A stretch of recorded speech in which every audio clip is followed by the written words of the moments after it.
Hi friends, నేను ఈరోజు capsicum curry చేస్తున్నా.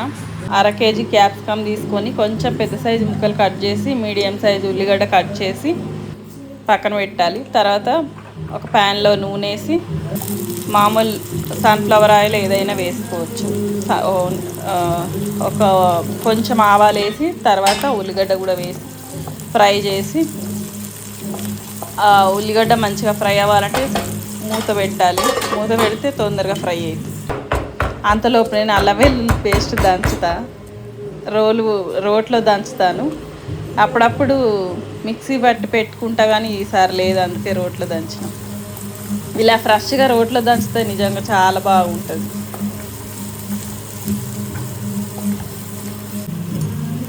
తర్వాత పసుపు వేసి అది ఫ్రై అయిన తర్వాత అల్లం వెల్లుల్లితోని ఉల్లిగడ్డలు ఫ్రై అవ్వాలి కొంచెం.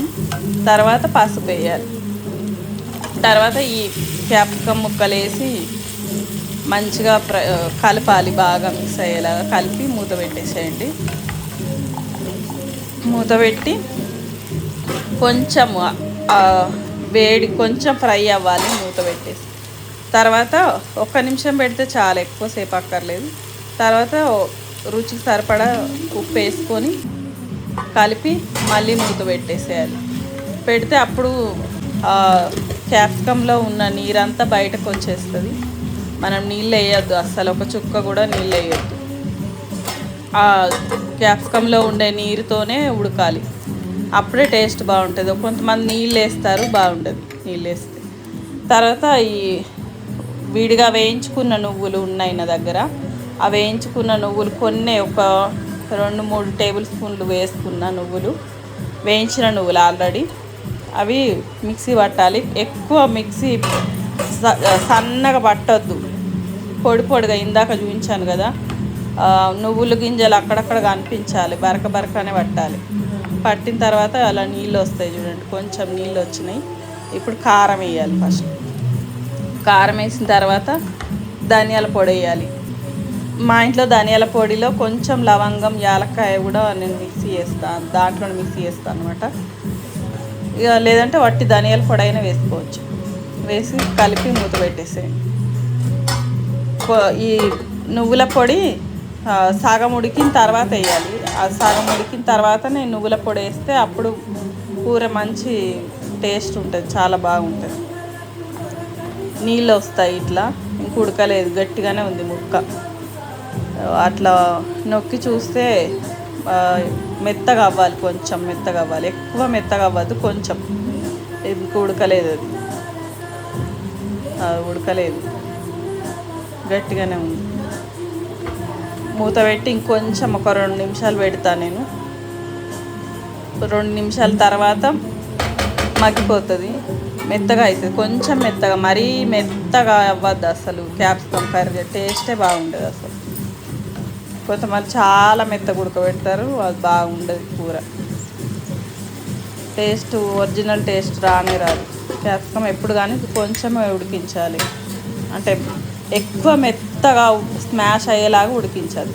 అది ఇలా ఇప్పుడు సగం ఉడికింది. నేను నువ్వుల పొడి వేసిన ఇప్పుడు ఈ టైంలో. నువ్వుల పొడి వేసి మూత పెట్టేసేయాలి. మంచి మసాలా కర్రీ లాగా ఉంటుంది, బాగుంటుంది. నువ్వుల పొడి మెయిన్ టేస్ట్ అంటే దీనికి నువ్వుల పొడి, అప్పుడే కూర మంచి టేస్టీగా వస్తుంది. కలిపేసి మంచిగా మళ్ళీ మూత పెట్టేసేయాలి. నీరంతా ఆ నువ్వుల పొడి లాగేస్తుంది, బాగుంటుంది, పొడి పొడి అయిపోతుంది. అయినా నీరు మాత్రం అసలు మీరు పైనుంచి నీళ్ళు వేయద్దు, దాంట్లో ఉన్న నీళ్ళే సరిపోతుంది. తర్వాత మూత పెట్టేసేయాలి కొంచెంసేపు, 1 నిమిషం పెడితే చాలు. 1 నిమిషం అయితేనే సరిపోతుంది. తర్వాత తీస్తే ఉడికిపోతుంది కూర అంతా. ఆ నువ్వుల ఫ్లేవర్ అంతా పట్టి కూరకి చాలా టేస్టీగా ఉంటుంది. ఈ టైంలో కొత్తిమీర వేయాలి. కొత్తిమీర మాత్రం లాస్ట్లో వేసుకోండి, మంచిగా ఉంటుంది, టేస్టీగా సూపర్ ఉంటుంది. కొత్తిమీర వేసి కలిపి స్టవ్ కట్టేసి అయినా మూత పెట్టేసేయచ్చు, లేదంటే 1 నిమిషం పెట్టచ్చు. నేనైతే కట్టేసి కొత్తిమీర వేసేసి స్టవ్ కట్టేసాను, బంద్ చేశాను.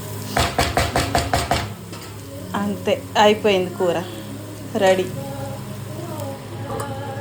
మూత పెట్టి స్టవ్ బంద్ చేశాను. కూర అయింది రెడీ. సర్వింగ్ బౌల్లో తీసుకుంటున్నా. ఎంత బాగుంది చూడండి, చాలా బాగుంటుంది. మంచి మసాలా కర్రీలాగా ఉంటుంది. చాలా చపాతీకి సూపర్ ఉంటుంది, అన్నంలో కూడా బాగుంటుంది. చపాతీకి చాలా బాగుంటుంది, పిల్లలకు నచ్చుతుంది, పెద్దవాళ్ళు కూడా నచ్చుతుంది. చూడండి, నేను పెద్దగా ఎక్కువ ఆయిల్ అవి మసాలా